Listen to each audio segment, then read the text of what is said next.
लेकिन आखिरकार ऐसा कौन सा कारण है कि जब पूरा का पूरा योगदान हमारे होमगार्ड के साथी भी देते हैं, और मैं जहां तक समझता हूं कि जितना रिस्क लेकर के सड़कों पर खड़े होकर के ट्रैफिक संचालन से लेकर के रात के अगर कभी भी अतिरिक्त पुलिसकर्मी की जरूरत पड़ती है तो उसकी भरपाई भी हमारे होमगार्ड के जवानों से की जाती है। धन्यवाद। श्री संदीप सिंह, अगला प्रश्न। मैंने होमगार्ड्स में तैनात जवानों को जो लगातार पूर्णकालिक सेवा देते हैं, अपना पूरा योगदान हमारे सरकार को, प्रदेश को देने का काम करते हैं, उनके लिए मैंने माननीय मंत्री जी से कुछ जानने का प्रयास किया था कि जिस तरह से हमारे पुलिस के साथियों को न्यूनतम वेतनमान जो 28,000 से शुरू होकर 60,000 तक है, क्या माननीय मंत्री जी उन होमगार्ड्स के जवानों की पूर्णकालिक सेवा को देखते हुए उनके वेतनमान पर विचार करने का प्रयास करेंगे? उनका एक वही पुराना जवाब कि मैं इतना देता हूं। मैं समझता हूं इससे पूरा प्रदेश, पूरे होमगार्ड के जवान भी परिचित हैं कि हमें कितना पैसा मिलता है। लेकिन आखिरकार ऐसा कौन सा कारण है कि जब पूरा का पूरा योगदान हमारे होमगार्ड के साथी भी देते हैं, और मैं जहां तक समझता हूं कि जितना रिस्क लेकर के सड़कों पर खड़े होकर के ट्रैफिक संचालन से लेकर के रात के अगर कभी भी अतिरिक्त पुलिसकर्मी की जरूरत पड़ती है तो उसकी भरपाई भी हमारे होमगार्ड के जवानों से की जाती है। तो मैं समझता हूं कि उनका हक बनता है कि कम से कम उनके वेतनमान, जो मिनिमम वेतनमान पुलिस का है, उस पर विचार करना चाहिए। लेकिन उसमें माननीय मंत्री जी का जवाब आया है कि हम 18,000 रुपया उनको देते हैं 30 दिन का।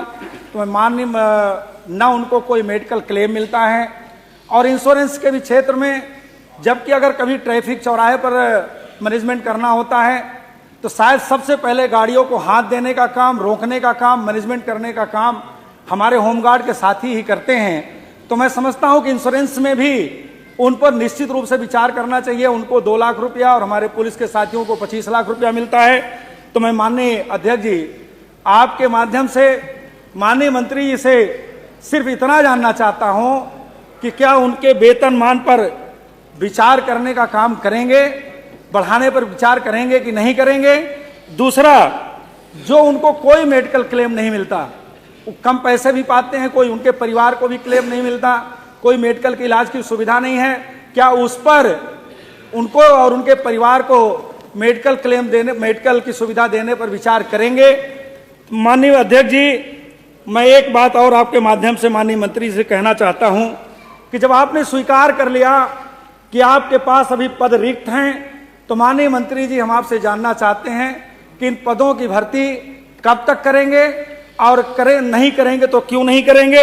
और बस एक अंतिम सवाल करते हुए माननीय अध्यक्ष जी, कि इनके जो इंश्योरेंस, जो इनके सम्मान से जुड़ा हुआ सबसे बड़ा प्रश्न है माननीय अध्यक्ष जी, मैं जिस तरह से वो लगातार निरंतर 24 घंटे सेवा देते हैं, उनके इन तमाम समस्याओं पर सरकार विचार करेगी कि नहीं करेगी, और करेगी तो कब तक? माननीय अध्यक्ष जी। माननीय मंत्री जी। माननीय अध्यक्ष महोदय, होमगार्ड स्वयंसेवक का पद पूर्णतः अवैतनिक है और स्वयंसेवी है। जितने ड्यूटी करते हैं उनका दैनिक भत्ता दिया जाता है। 17 में जब माननीय मुख्यमंत्री जी के नेतृत्व में सरकार बनी, प्रथम बार फिर भी हमारे माननीय मुख्यमंत्री जी ने चिंता की और प्रथम बार 27/8/2018 में, जब उससे पहले 375 रुपये मिलते थे, उनको 125 रुपये बढ़ा करके 500 रुपये प्रतिदिन किया।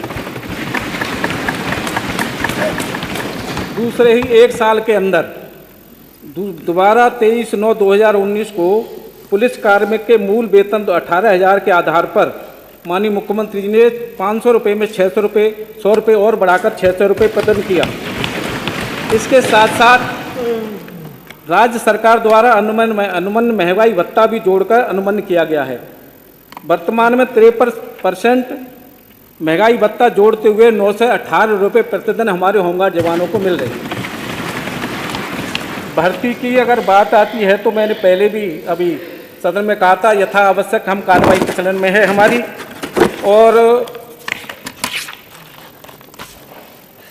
बात आती है हमारे होमगार्ड के जवानों को, पहले की अगर हम बात करें तो 3 लाख रुपए बीमा की राशि दी जाती थी, और उसमें माननीय मुख्यमंत्री जी ने अगर कोई दुर्घटना होती थी तब 3 लाख रुपए की बीमा राशि दी जाती थी। उसमें भी सालों लग जाते थे, लेकिन माननीय मुख्यमंत्री जी ने उस 3 लाख रुपए की जो बीमा राशि थी, 5 लाख रुपए अनुग्रह राशि हमारा सरकार ने देने का काम किया है। और वो भी हमारा होमगार्ड का जवान, वो पहले 3 लाख रुपए थे तो ड्यूटी पे अगर तो कोई दुर्घटना होती थी तब था, लेकिन आज हमारा होमगार्ड का जवान घर पे है, चाहे रास्ते में कहीं भी है, तो 5 लाख रुपए की अनुग्रह राशि उनको तत्काल दी जाती है। और उनके घर में अगर कोई व्यक्ति पात्र होता है तो उसे नौकरी भी दी जाती है। साथ ही हमने उनको बैंकों से टाई अप किया है, बैंकों से टाई अप करके 5 लाख रुपए की सरकार की अनुग्रह राशि और 25 लाख रुपए से लेकर के 40 लाख रुपए तक हमारी बैंक देती है, और हमारे होमगार्ड का जवान का 1 रुपया भी उसमें कहीं कटता नहीं है। इसे ऐसे हमारे होमगार्ड के जवानों को 30 लाख से 45 लाख रुपए तक मिल जाता है। ये हमारी प्रक्रिया है सरकार की। प्रश्न क्या 9